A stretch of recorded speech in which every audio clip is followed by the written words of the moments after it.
5, 4, 3, 2, 1, 0.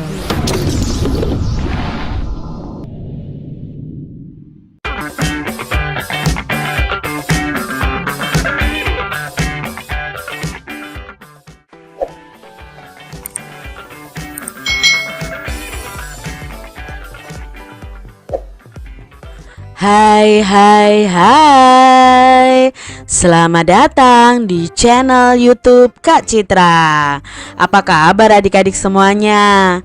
Kak Citra berharap kalian dalam keadaan yang baik dan sehat ya. Hari ini kita akan belajar bersama-sama untuk mata pelajaran tematik kelas 6. Kita belajar di tema 4, globalisasi, subtema 3, globalisasi dan cinta tanah air, pembelajaran yang pertama. Mari adik-adik kita belajar dengan penuh semangat ya. Bagaimana kita dapat bersaing di tingkat dunia tanpa meninggalkan kebudayaan lokal yang menjadi identitas bangsa Indonesia? Nah, hari ini kita akan belajar adik-adik bagaimana kebudayaan lokal itu harus tetap kita jaga. Globalisasi dan cinta tanah air. Globalisasi adalah masa di mana arus informasi itu begitu cepat menyebar ke berbagai belahan dunia. Kebudayaan dan gaya hidup dari berbagai penjuru dunia kemudian dengan mudah dapat kita ketahui. Kondisi tersebut akan memudahkan generasi Indonesia untuk meniru beragam kebudayaan asing tersebut. Berpikir global dan bertindak lokal adalah salah satu cara yang bisa dilakukan untuk tidak menjadi korban di era globalisasi.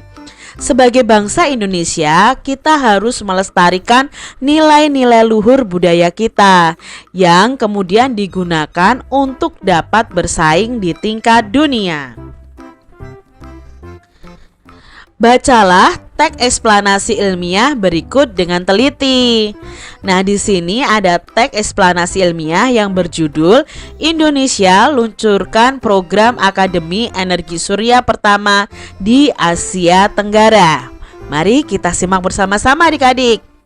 Departemen Teknik Elektro Fakultas Teknik Universitas Indonesia atau FTUI meluncurkan Solar Academy pertama di Asia Tenggara, yaitu institusi pendidikan dan pelatihan tenaga surya. Peluncuran ini ditandai dengan penyelenggaraan seminar Solar Energy for Our Future pada Selasa 24 Juli 2012 di Universitas Indonesia. Nah, seminar ini dihadiri oleh para pakar energi dari Jerman, wakil dari ASEAN, serta pemerintah selaku penentu kebijakan energi nasional. Seminar ini membahas tentang potensi, perkembangan, serta penggunaan energi terbarukan tenaga surya di Indonesia dan di Asia Tenggara. Indonesia dan negara-negara di Asia Tenggara merupakan negara kaya potensi sumber energi terbarukan, khususnya tenaga surya. Namun potensi pemanfaatan tenaga surya ini belum optimal adik-adik.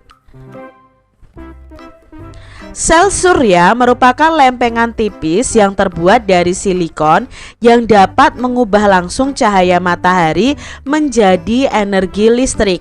Nah, lempengan sel surya ini diberi muatan positif dan muatan negatif. Saat cahaya mengenai lempengan tersebut, kemudian akan memicu muatan positif untuk bertemu dengan muatan negatif sehingga terjadilah arus listrik. Saat ini penggunaan sel surya masih terbatas, hanya dalam skala kecil seperti pada barang-barang elektronik dan sebagai pembangkit listrik pada daerah-daerah yang masih sulit dijangkau oleh jaringan listrik. Terbatasnya pengguna sel surya dikarenakan biaya untuk membuat lempengan silikon ini cukup tinggi adik-adik. Dengan perkembangan teknologi, diharapkan dapat ditemukan cara untuk meningkatkan efisiensi kerja dari sel surya. Pendirian Akademi Surya ini merupakan wujud nyata kepedulian UI atau Universitas Indonesia yang diharapkan dapat menjawab permasalahan bangsa Indonesia mengenai krisis energi saat ini. Usaha mencari sumber energi alternatif yang bersih, tidak berpolusi, aman, dan dengan persediaan yang tidak terbatas sebagai pengganti bahan bakar fosil perlu terus diupayakan. Di antaranya adalah dengan energi surya ini. Di era globalisasi ini, dengan adanya kebutuhan energi yang makin besar, penggunaan sumber energi listrik yang beragam tampaknya tidak bisa dihindari. Nah, teks eksplanasi ini merupakan kutipan berita dari news.detik.com. Nah, adik-adik, betapa di sini Indonesia itu berperan penting juga loh ya dalam mencari alternatif energi yang bisa digunakan dalam kehidupan sehari-hari, yaitu energi surya atau energi matahari. Nah, dalam teks eksplanasi tadi tentunya adik-adik masih ingat bahwa teks eksplanasi itu terdiri dari topik masalah, deret penjelas, dan simpulan. Nah, topik masalah dalam bacaan tadi adalah peluncuran Solar Academy pertama di Asia Tenggara oleh Departemen Teknik Elektro Fakultas Teknik Universitas Indonesia. Lalu deret penjelasnya apa dalam paragraf kedua? Nah, sel surya itu merupakan lempengan tipis. Nah, di sini dijelaskan tentang sel surya dari berbahan silikon yang mampu mengubah cahaya matahari menjadi listrik. Nah, lempengan sel surya yang telah diberi muatan positif dan negatif dapat menghasilkan listrik jika terkena cahaya. Karena biaya pembuatan lempengan silikonnya cukup tinggi, membuat penggunaan sel surya itu masih dalam skala kecil, seperti pada peralatan elektronik dan berbagai sumber listrik di daerah yang belum dijangkau jaringan listrik. Lalu simpulannya apa dari bacaan tersebut? Nah, simpulannya ini, pendiri Akademi Surya oleh UI, pendiriannya itu diharapkan dapat menjawab masalah krisis energi dari akibat kebutuhan energi di era globalisasi yang semakin tinggi. Sel surya ini diharapkan dapat menjadi energi alternatif pengganti bahan bakar fosil karena lebih bersih, aman, dan tersedia tanpa batas. Nah, ini tadi penjelasan mengenai teks eksplanasi.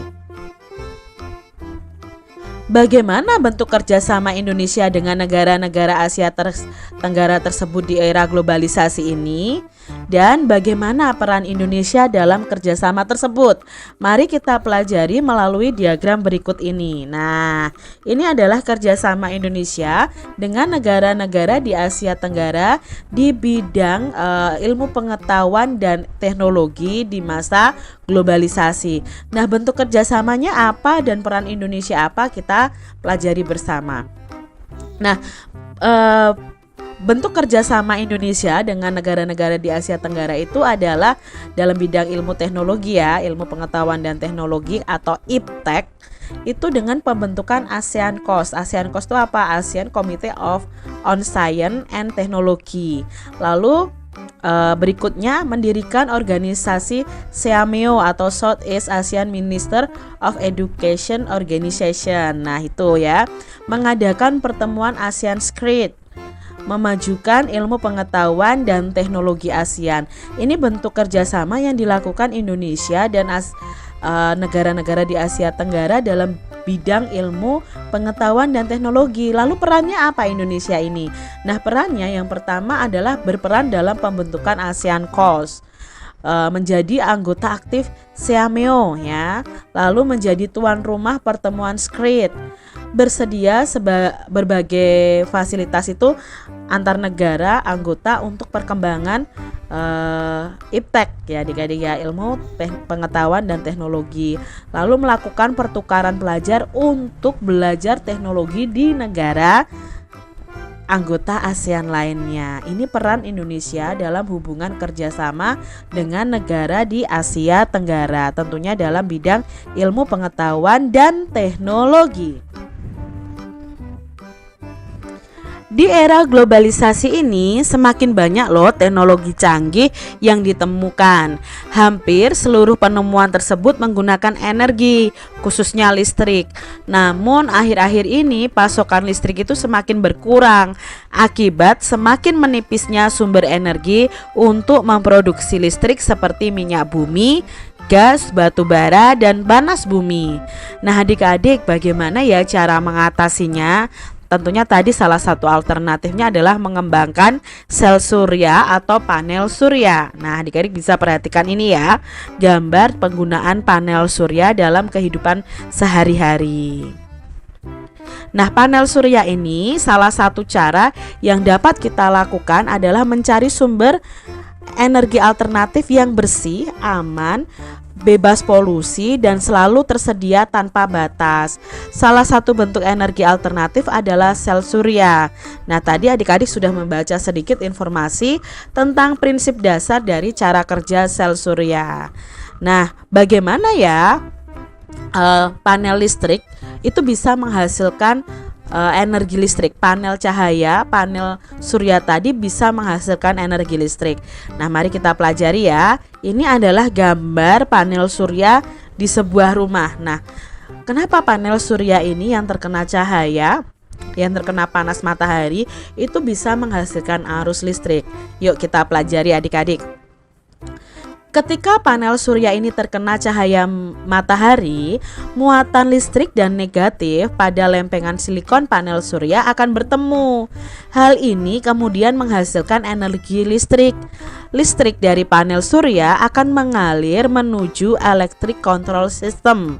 Nah, di dalam electric control system ini terdapat komponen berupa controller, baterai, dan inverter. Nah, di sini awalnya listrik yang menuju electric control system ini akan masuk ke controller dulu untuk diatur tegangannya. Nah, controller ini juga berfungsi untuk memutus arus listrik ketika baterai sudah penuh. Setelah dari controller, listrik kemudian disimpan pada baterai adik-adik. Ketika digunakan, listrik pada baterai akan mengalir dahulu ke inverter untuk dinaikkan tegangannya menjadi 220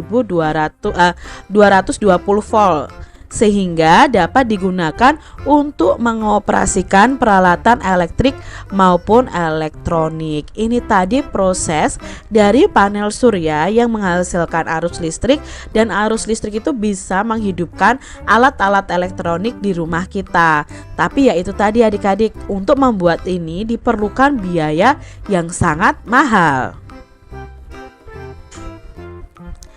Adik-adik, kita dapat menggunakan beberapa jenis buah atau umbi-umbian sebagai sumber alternatif energi listrik. Pada pembelajaran sebelumnya kita sudah menggunakan jeruk. Nah, sekarang kita akan belajar membuat penghasil arus listrik itu dari kentang adik-adik. Nah, alat dan bahan yang kita perlukan apa? Kentang. Bisa juga diganti lemon ya yang kita praktekkan yang lalu, atau umbi-umbian yang lain. Lalu ada lampu LED atau lampu bolam kecil, kabel, penjepit buaya, lempengan tembaga, lempengan seng. Untuk pengganti tembaga dan seng dapat juga digunakan isi dalam baterai yang biasanya berwarna hitam.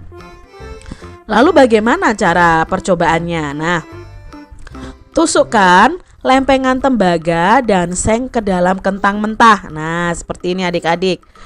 Jepitkan kabel pada lempengan tersebut dan hubungkan dengan lampu. Nah, lampu akan menyala nanti adik-adik. Jika nyala lampu belum kelihatan, maka kalian bisa menambahkan kentang tersebut agar arus listrik yang dihasilkan itu semakin bertambah adik-adik. Jadi susunannya seperti ini ya. Ada penghubungnya ke lampunya, ada penghubungnya ke masing-masing kentang adik-adik. Jadi dihubungkan. Nah, di sini kita bisa menyimpulkan bahwa kentang itu mengandung cairan elektrolit yang dapat menghasilkan energi listrik sehingga lampu tadi bisa menyala. Coba kalian praktekkan adik-adik di rumah kalian masing-masing dengan bantuan orang tua kalian. Demikian tadi adik-adik pembahasan kita di tema 4, subtema 3, pembelajaran yang pertama. Semoga video ini bermanfaat ya untuk adik-adik semuanya. Dan sampai jumpa lagi di video pembelajaran Kak Citra selanjutnya. Tuhan memberkati.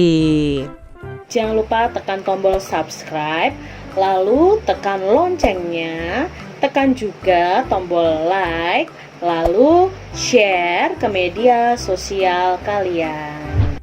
Jangan lupa untuk ikuti media sosial Kak Citra. Terima kasih.